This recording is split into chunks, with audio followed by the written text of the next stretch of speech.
கண்டிஸ்டின்னு சொல்லுவாங்க. இப்போ தாங்க நான் நேரில் பார்க்குறேன். இந்த 1 வீக்காக நிறைய பேர் எனக்கு டிஎம் பண்ணியிருந்தீங்க, ஏன் உங்கள் வீடியோஸ் வரல, உங்கள் வீடியோஸ் பார்த்து எனக்கு கொஞ்சம் நல்லா இருக்குது, ஒரு மனசு ஹாப்பியாக இருக்குது, அப்படி இப்படி நிறைய பேர் கமெண்ட் பண்ணியிருந்தீங்க, ஏன் வீடியோஸ் பண்ணலை அப்படின்னு. அதுக்கு காரணம் நான் இன்றைக்கி சொல்கிறேன். கிட்டத்தட்ட ஒரு 10 days கிட்ட ஆகுது நான் ப்ராப்பராக வீடியோ போய் அந்த லாஸ்ட்டாக ஒரு ஃபங்க்ஷனுக்கு போயிட்டு வந்து போட்டேனே, அதுதான் லாஸ்ட். அதுக்கப்புறம் நான் ஒரு வீடியோ கூட எடுக்கலைங்க, ஒரு வீடியோ கூட. அதுக்கு முன்னாடி எடுத்தது தான் எல்லாமே.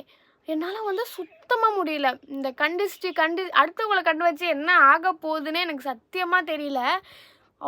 இந்த ஃபோன் பிடிக்க முடியல. எனக்கு உண்மையாகவே லிட்ரலாக சொல்கிறேன், இந்த ஃபோன் வந்து என் கையில் பிடிக்க முடியல. அந்தளவுக்கு வந்து எனக்கு உடம்பு முடியல.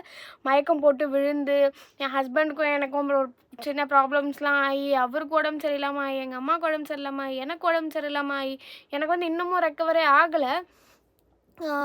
மயக்கம் போட்டு விழுந்து என் புர்காலாம் வந்து கிழிஞ்சிடுச்சு. விழுந்து ஒரு கம்பியில் மாட்டி ரோட்லேயே வந்து விழுந்துட்டேன். இந்த அளவுக்கு வந்து எனக்கு இது வரைக்கும் ஆனதே இல்லை. இந்த மாதிரி எனக்கு முடியாமல் போச்சு. ரொம்ப ரொம்ப ரொம்ப மனசு கஷ்டமாக இருக்குது. அப்போ எப்படி தான் நம்ம இதுக்கு பண்ணுறது? நம்ம ஏதாவது சின்னதாக பண்ணாலுமே அது எப்படி இவ்வளோ பெருசாக தெரியுது அப்படின்னு எனக்கு தெரியல.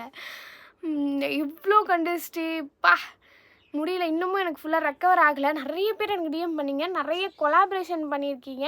எனக்கு வந்து யாருக்குமே வந்து சரியாக ரிப்ளை பண்ணவே முடியல. நான் நெக்ஸ்ட் வீடியோ வந்து நான் உங்களுக்கு சொல்கிறேன். இன்றைக்கி வந்து மண்டே, இன்றைக்கி தான் நான் வந்து வீடியோ எடுக்கிறேன். இன்றைக்கி தான் கொஞ்சம் பரவாயில்ல எனக்கு. அல்ஹம்துலில்லாஹ், இன்ஷாஅல்லாஹ் சீக்கிரமாக சரியாயிடும்னு நீங்கள் எல்லாம் துவா செஞ்சுக்கோங்க. இதுக்கப்புறம் நான் இன்றைக்கி கொஞ்சம் எடுக்க பார்க்குறேன் வீடியோஸ். உங்களுக்கு என் ஃபேஸ் பார்த்தாலே தெரியும் எனக்கு அவ்வளோ வந்து உடம்பு முடியலன்னு. இன்னும் நான் சமைக்கவே இல்லை. 2-3 டேஸாக சுத்தமாக சாப்பிடாம, 2 பேரும் சாப்பிடாம, தூங்காமல், உடம்பு முடியாமல் ஹாஸ்பிட்டலுக்கு போயிட்டு வந்து ஹாஸ்பிட்டல் கையமாக சுற்றிட்டுருக்கோம். இன்றைக்கி தான் கொஞ்சோண்டு பரவாயில்ல.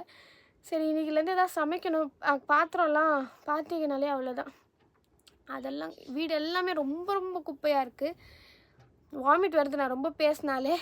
சரி, இந்த வீடியோ இதோட முடிச்சிடுறேன். நான் இன்ஷாஅல்லாஹ் நெக்ஸ்ட் வீடியோ வந்து உங்களுக்கு பிடிச்ச மாதிரி கொடுக்க ட்ரை பண்ணுறேன்.